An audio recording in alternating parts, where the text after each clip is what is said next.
Hey everybody, welcome to the Electric Supercar channel. For those of you who are new, what we're doing here is we've got a kit that's a Roadster and we are putting a Tesla motor in it. So we've been working on getting the car prepped for the Tesla motor. We've been figuring out the batteries, lots of high voltage electrical.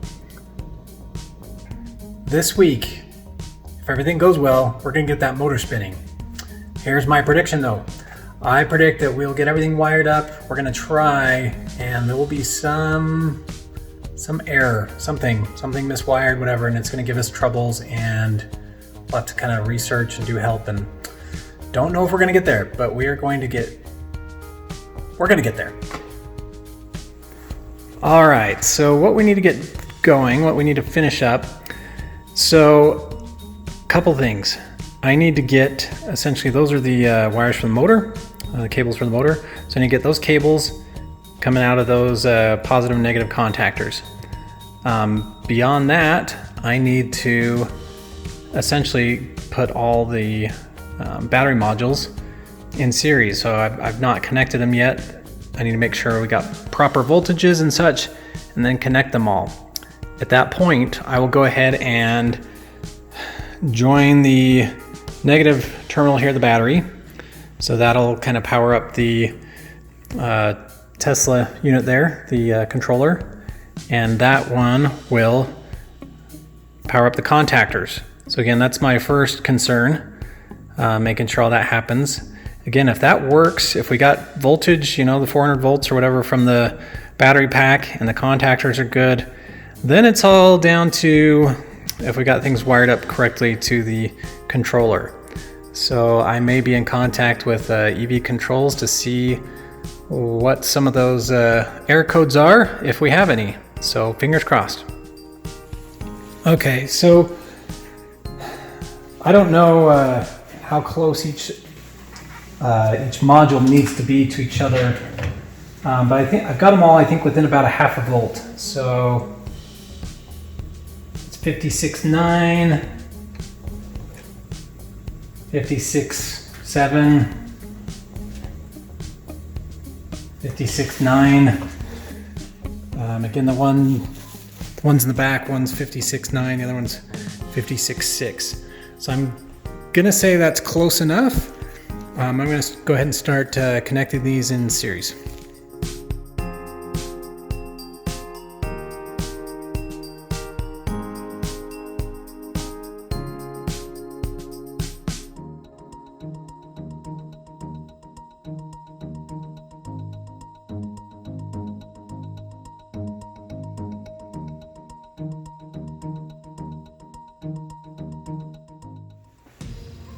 All right, well, I've got the first three cells here wired up. Been trying to just monitor, make sure that nothing seems like it's cooking too much. But when I first connected it, so in here it's roughly 63 or so. When I first connected it, a lot of these jumped up to like 69 or 70, but then it kind of mellowed out. So I think we're good. I'm gonna go ahead and put the fourth one on, and then I'll go on to the back, the two in the back.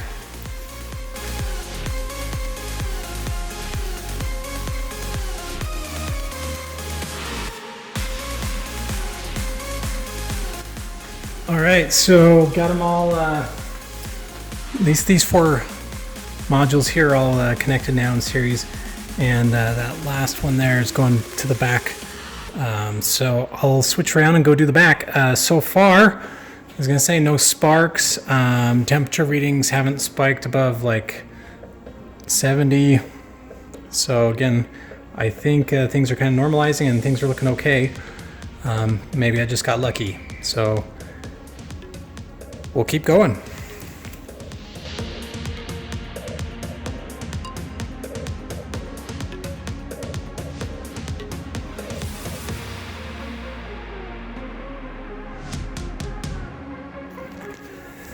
Okay, I've got all the batteries connected in series. So the very last one, the temperature went up to about 80. So like 78, 79. So almost 10 or 15 degrees above ambient here, but it's kind of settled back down. So anyways, that was one of the big concerns. I'm just going to kind of monitor it for a little bit, and then I'll go ahead and get the positive cable connected to the positive contactor there, and I'll put the switch in the middle just so I can kind of turn it off, not have everything kind of energized all the time. And then I'll work on the cables to the motor. So we'll keep going. All right, one other thing I'm going to do real quick. So I've got all the BMS connectors in there. I'm going to check with the board there. So a couple episodes ago, I was able to check kind of the first three modules here in the front. And again, I had some issues anywhere where I hadn't paralleled the packs, or sorry, connected the packs in series. So now that they're all connected, I just want to confirm that I've got all these in the correct position, because when I turn it on, I don't know, maybe I'll actually disconnect that to begin with, but when I turn it on, the BMS will start trying to balance all the cells and things. So I just want to make sure that I've got things correct. So we'll do that real quick.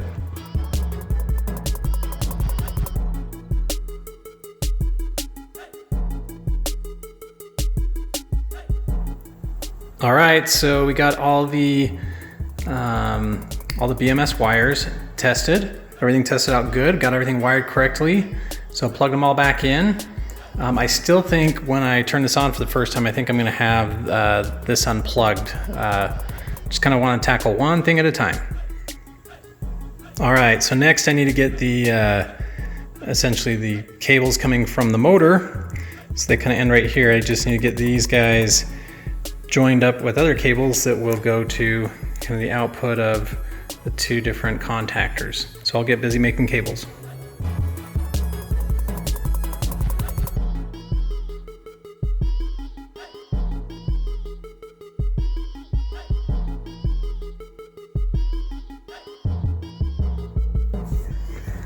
All right, I've got almost everything connected. So I've got the positive and negative contactor outputs coming here to the motor. So those are all good. I've got the negative side there is on, the positive is connected, but the other side's just right there. I need to connect it to the battery. So once I do that, I think we'll be ready. Quite nervous. So I'll have kind of like fire extinguisher and other things on standby, but we'll let you see. Okay, moment of truth. I got the positive one connected over there. Didn't have any voltage or temperature problems. I disconnected the BMSs again, just kind of want to work on one thing at a time.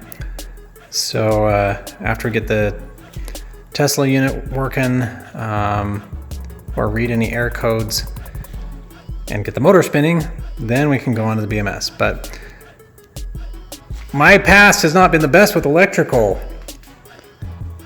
So it usually takes 2 or 3 times. So there's a lot of wiring that goes into everything in that unit, and then all the way back to the Tesla motor and the inverter, and yeah, basically all the pre-charge stuff. So I'd like to say I'm optimistic, but I'd be very, very surprised if it kind of starts up with no problems, but we will let you see.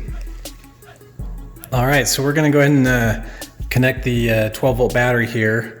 In theory, then I'll need to turn the on button on, and that should start the controller and start all the high voltage contactors and things. So I got my laser temperature reader there. I got a voltmeter, and I've got the fire extinguisher. So we'll see how it goes.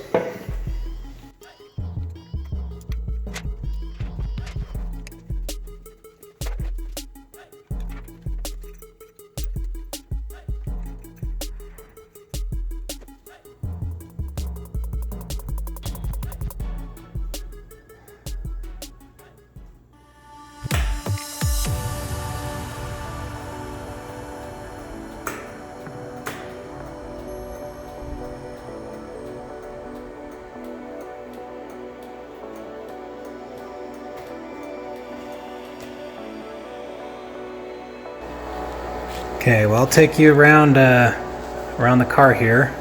Sorry, I'm just still nervous.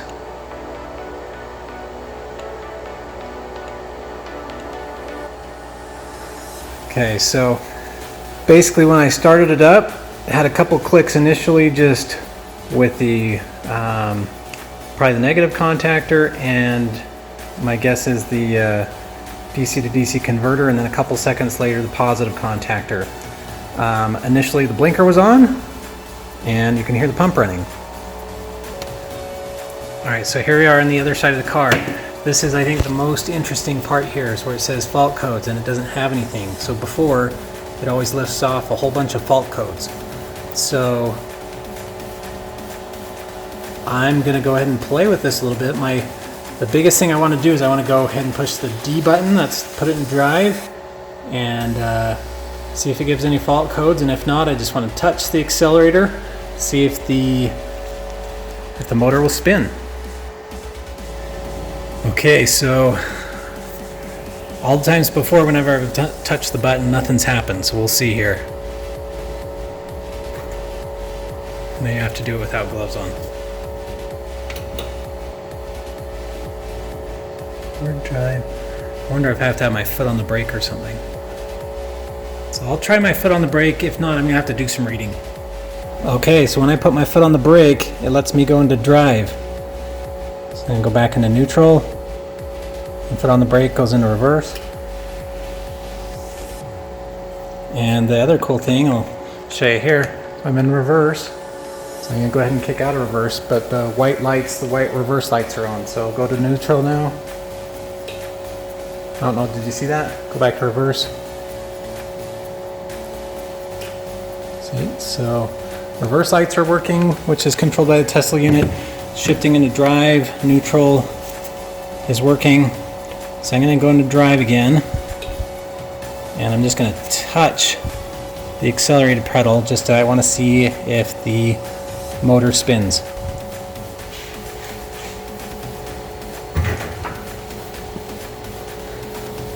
I don't know if you saw that, but it kind of tried to move. I'm wondering if the brakes are kind of frozen to it. I'm going to try one more time.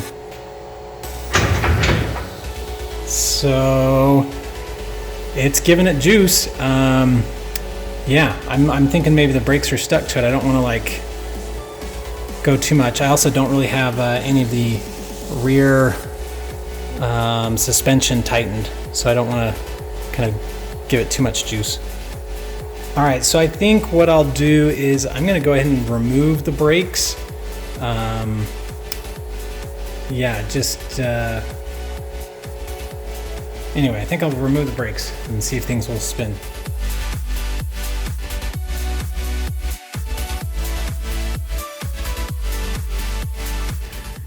All right, so what was frozen, or still is frozen, is the parking brake. So I don't know how this system works. I don't know if it's like got a huge spring in there and default is closed, like locked. But I'll try and get it off. All right, I got it off. So my guess is this, essentially the parking brake, it's quite unique, but my guess is when, again, this unit's from a salvaged Tesla vehicle, so my guess is it was kind of in the closed position when they salvaged it, and so took everything off and everything, but essentially this guy, that's what's on the back. And so that, essentially when this thing spins, let me put it down here, but basically when this thing kind of spins, it kind of tightens or opens and closes the brake calipers.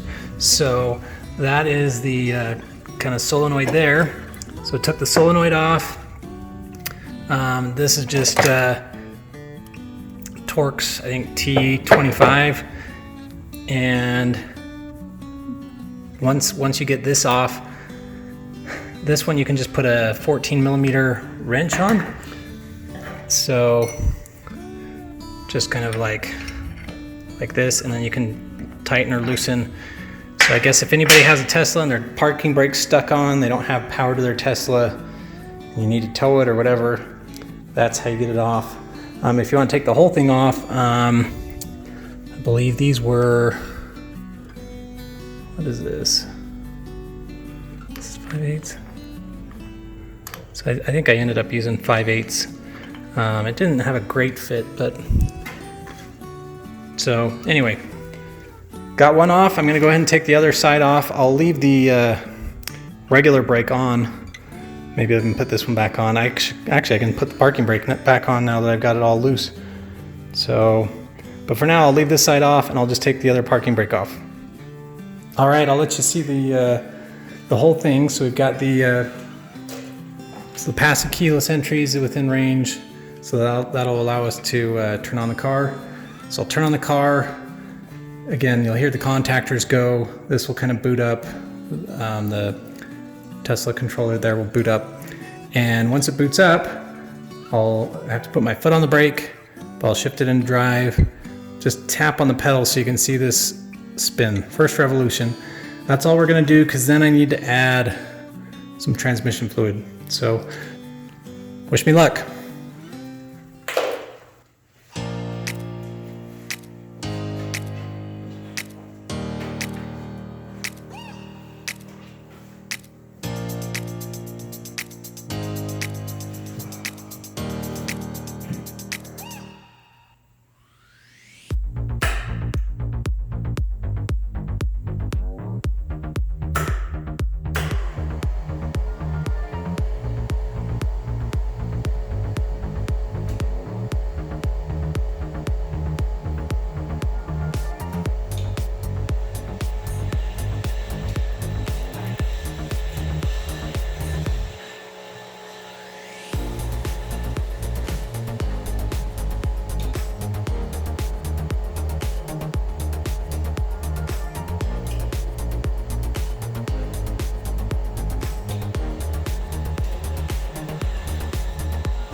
All right, so there you have it. I didn't even have to push on the gas or on the accelerator, and it just started spinning. So I wonder if it's got, I'll call it creep, where it, you know how cars, when you put it in drive, if you put your foot off the brake, it kind of wants to go. So I'll ask EV Controls about that, but both forward and back, it's got a little bit of creep to it. But again, you saw it, motor spinning. All right, more good news.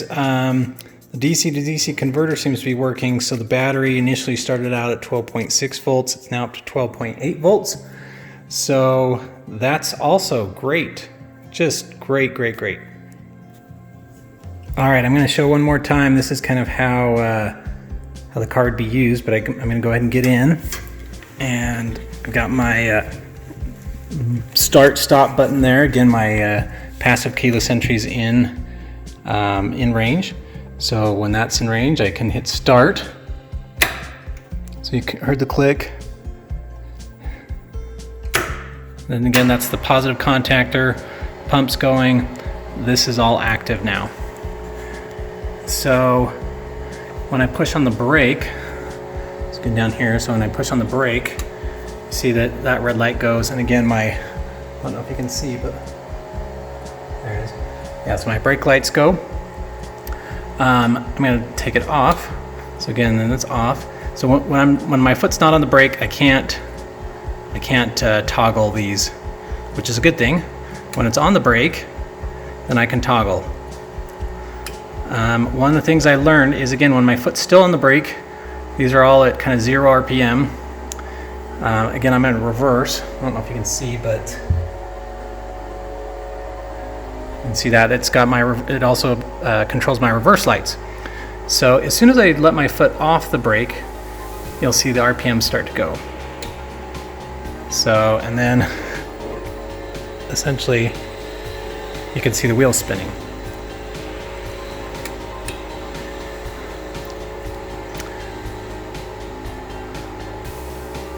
So then I have to find my foot on the brake again, put it back in neutral. The only thing that's kind of causing me a little bit of concern is my brakes are actually not functional right now. So I've got all the brake lines. I haven't put any brake fluid or started bleeding or anything like that. So yeah. One other thing, I'll just kind of walk you through a couple of things. It gives you a lot of information here that I probably won't do much with, but I think these are all temperatures. Again, high voltage, you've got your 12 volt, and this is your 12 volt information here. And again, I'm gonna have to learn a lot more about this. I know EV Controls has a good video on all the things it can do. So, all right, so every once in a while it shows me a fault code. I don't know what this has to do with. Let's see if it comes up again. DP, 4P. So again, I don't know what that is. All right, so when I went into the main menu, just so you know, it turns off the pump, the motor, the contactors. So it's got acceleration modes. It's got maximum and sport. It's maximum, sport. Okay. Again, it supports this controller supports the Chevy Volt charger or the Elcon 660. You can do regen on or off. So again, I just have the rear motor, but this program also supports a dual motor. Traction control, so you got kind of dyno, slip start, or normal. So I don't know, we'll go normal. I don't know what any of this stuff is, so I'll have to kind of ask some questions and figure things out. Settings. So max power. Okay, so I can go up and down on that. I'll have to ask what that means. Max regen. So 100's high as it goes. So your accelerator, this is your G offset.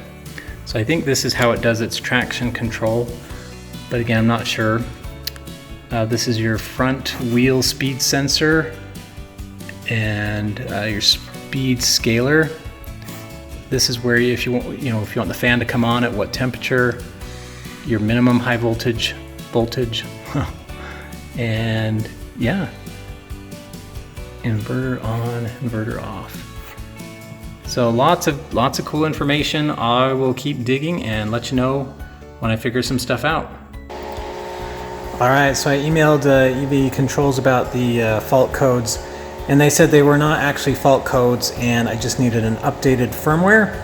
So I got the updated firmware. It's got, I think I mentioned, but it's just got a little SD card right there.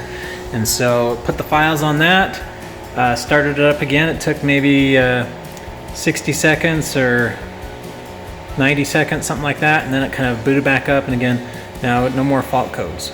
So we're good to go. All right, that's all the time we have for this week. Super big milestone though, got the motor spinning. So thrilled. So next though, got to get ready for that first drive. A couple of the next things we're going to tackle, we got to do the BMS, make sure we got all the wires and the system kind of working how we need to. We need to also finish up the cooling, making sure the motor and the batteries are getting adequate cooling. Then it'll be getting close. I mean, we got some things like I need to put in a seat. I need to get steering wheel, things like that, tires, but getting close. Thank you so much for watching and participating.